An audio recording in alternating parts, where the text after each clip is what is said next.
in communication with a lobbyist working for a Russian oligarch, all in an effort to set up a meeting with fake news dossier author Christopher Steele. But first, tonight, our very important breaking news opening monologue. All right, so we're going to go slow. What we have been reporting on night after night for over a year now is turning into a scandal bigger than Watergate, and here's why this is all so alarming. All the information we have been telling you about so far is only a sample of what's to come. It's the tip of the iceberg. Now, these facts, this evidence will rock the foundation of Washington, D.C. It will make you question, how is it possible this could ever happen in the United States of America? It's that serious. And it's why we have been pushing so hard on this program for answers. Now, meanwhile, you have the liberal mainstream media. They're supposed to be all about truth, all about transparency. They have been missing in action. They have turned their backs. They are ignoring the biggest story in their lifetimes. Their sole focus has been on delegitimizing and destroying President Trump at every single turn. Now, that's why for over a year, they have been peddling hour after hour fake news conspiracy theories about so-called Trump-Russia collusion. They have nothing to base it on, no evidence whatsoever. And here's what they don't want you to know about the key officials that are involved in this scandal. Let's start with player number one. That, of course, would be Hillary Clinton.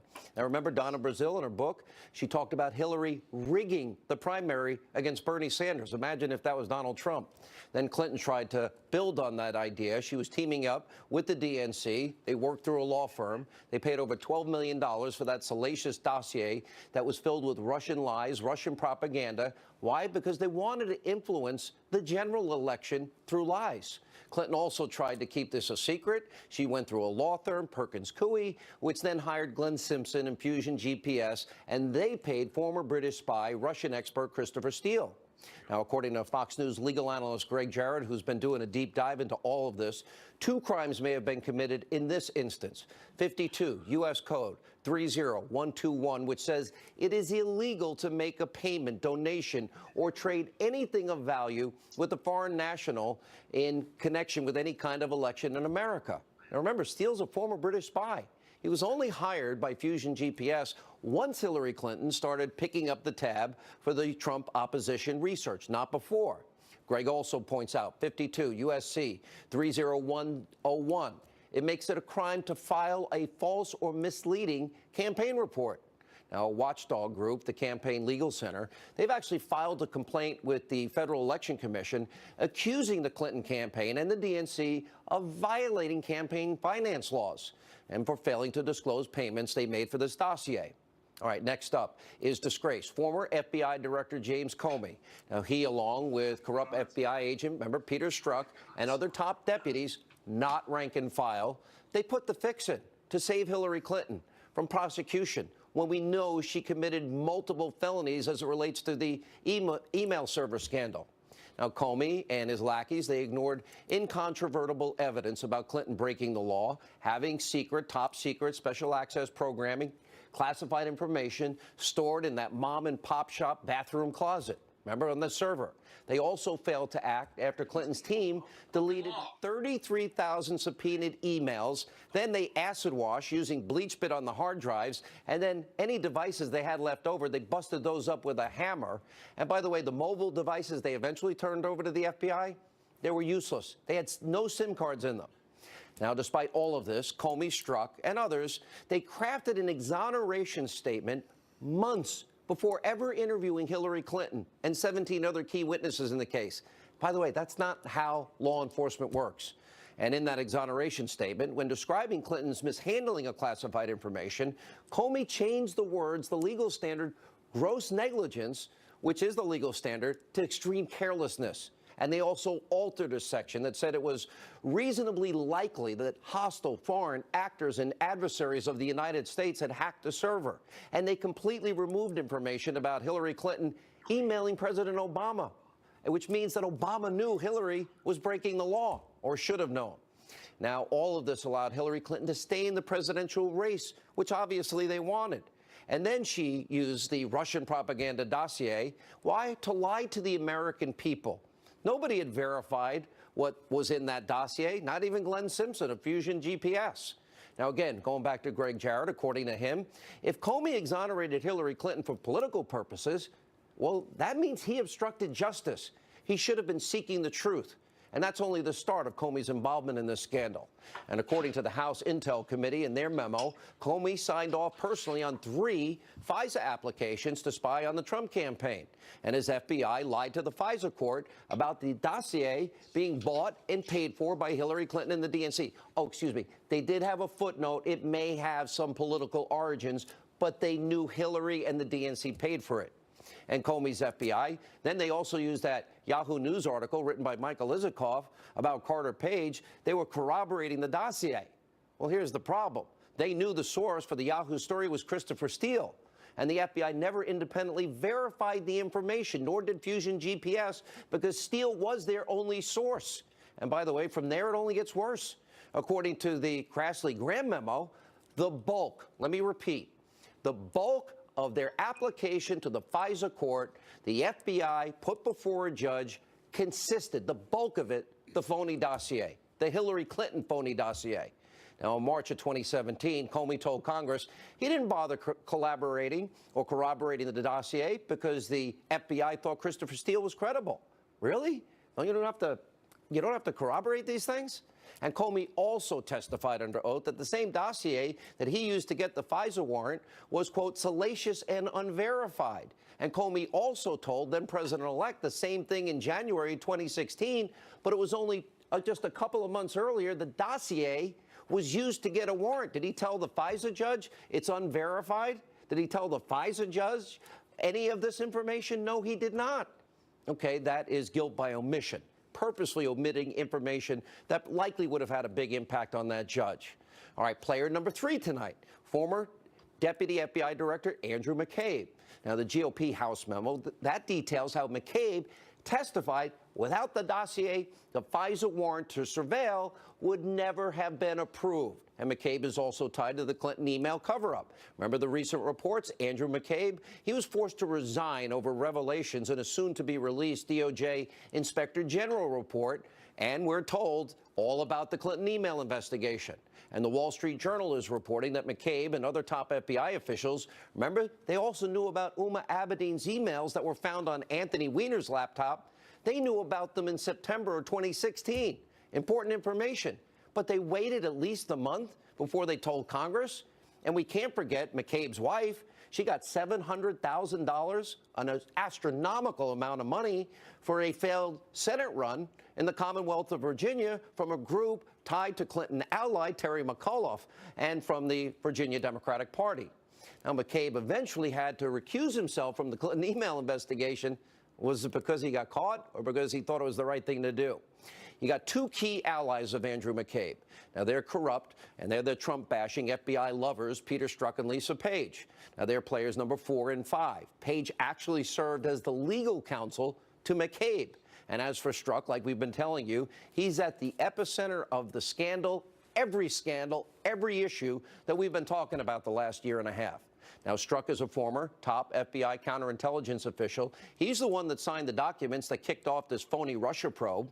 He also oversaw the interviews of Lieutenant General Michael Flynn. He was the guy that interviewed Hillary Clinton and her top aides. And we've already told you how Strzok played a key role in changing the Clinton exoneration statement. Remember, they were changing gross negligence, extreme carelessness. Then there's Strzok and Page's extreme hatred of Donald Trump. Remember in text messages, they called him an idiot, a menace, a loathsome human being. They said if Trump and Clinton wanted to win $100 million to zero, and Strzok and Page also talk with, who we now think is Andrew McCabe, about that insurance policy. Oh, God forbid Donald Trump wins the election. And yesterday, we got a new batch of text messages that show their inherent anti-Trump bias. In the lead up, of course, to the election, Lisa Page was fearful. Oh, my gosh, Donald Trump is going to win. On Election Day, Strzok writes back, oh, my God, this is blanking terrifying. And the following day, he says, oh, my God, I'm so depressed. And a couple of days later, Lisa Page writes, well, I bought all the president's men, and I figure I needed to brush up on Watergate, the insurance people. Then later, Page sends a message that reads, God, being here makes me angry. Lots of highfalutin national security talk. And meanwhile, we have our task ahead of us. Wonder if that's tied to the insurance policy. What does Page mean by task? When you put all of this together with the insurance policy text, it raises serious, serious red flags. Now, these lovebirds also message back and forth about special counsel Robert Mueller. Remember, they had 5 months of missing text? Well, right after Robert Mueller was appointed on May 19, 2 days after the appointment, Strzok was debating about joining the investigation. And Strzok asked his lover Page, an investigation leading to impeachment? So even before Mueller's probe, even before it got started, Strzok and Page were talking about impeaching President Trump. Now, this part is very important. During the same back and forth, Strzok texts, well, you and I both know the odds are nothing. If I thought it was likely, I'd be there, no question, meeting with Mueller. I hesitate in part because of my gut sense and concern there's no big there. Pretty stunning admission. Now, Strzok helped start the Russia investigation, but he thought there was no there. Also, directly wrapped up in all of this is the demoted DOJ official Bruce Orr and his wife Nellie. They're players 6 and 7 in this game, if you want to call it a game of corruption. Bruce Orr, he was reprimanded at the DOJ after it was discovered he was meeting with Fusion GPS both before and after the election. And Orr's office, remember, just 4 doors down from Deputy Attorney General Rod Rosenstein. His wife, Nellie Orr, she worked at Fusion GPS. And by the way, her job? Focusing in on the anti-Trump opposition research dossier. And according to the Nunes memo, Bruce Orr told investigators that he had a close relationship with the dossier author, Christopher Steele. And Bruce Orr said that Steele said he was desperate that Donald Trump not get elected and was passionate about him not being president. Pretty amazing. He couldn't write this in a novel. Now we turn our attention to the former Attorney General, Loretta Lynch. She's player number 8 in all of this. And according to testimony from former FBI Director James Comey, Lynch instructed the FBI to refer to their criminal investigation into Hillary Clinton as a matter. Don't call it an investigation. Don't call it what it really is. And then it got worse. In June of 2016, while the FBI's so-called independent investigation is ongoing, Bill Clinton is meeting with Loretta Lynch in Phoenix on a tarmac for 40 minutes. And Lynch said the meeting was about grandchildren and golf. But this is on July 1st. Now, the former AG announced that she was stepping away from the investigation after this, and she just accepted the FBI's conclusion. Now, keep in mind, this all took place before Hillary Clinton was interviewed on the 4th of July weekend by the FBI and then exonerated the next business day. And after Lynch announced that she was taking a back seat to the Clinton investigation, Strzok literally texts Page and says, "Timing looks like hell." Page replies, "Yeah, it's awful timing," and then adds, "Oh, it's a real profile in courage," talking about Lynch, since she knows no charges will be brought. Now, 4 days later, Comey holds his press conference where he infamously announces the FBI is not recommending charges against Clinton after 13 and a half minutes of laying out a pretty damning case against Hillary. The Deputy Attorney General, Rod Rosenstein, he's also a player in all of this ongoing FISA scandal. We'll call him player number 9 tonight. Now, first and foremost, Rosenstein, he oversees the entire Russian investigation, and he was the official responsible for appointing Robert Mueller as a special counsel. We'll have more on Mueller in a minute. But first, we know that it was Rosenstein who signed off on one of the applications to extend the FISA warrant against the Trump campaign. And then you have President Obama. Oh, yeah, what about him? We'll call him player number 10 tonight. If Russia interfering in our election was so troubling, why didn't the Obama administration say something prior to the election? We now have an NBC News report. The Obama White House wasn't too worried about it because, quote, they thought that Hillary was going to win. Well, what does that tell you? If Hillary wins, it's okay? And then the cherry on top is Robert Mueller. We'll call him player number 11 tonight. Now, the special counsel heading up the Russia investigation, we know that Mueller hired an extremely, I mean extremely partisan team filled with individuals who had given over 50 grand, but only to Democrats. No money to Donald Trump. We know they gave money to, let's see, Obama and Clinton and the DNC. We also know Mueller is best friends, BFF, with James Comey. We know that he interviewed with Trump to be the next FBI director, and the day before he was appointed special counsel is when that interview took place. So it's all very suspicious.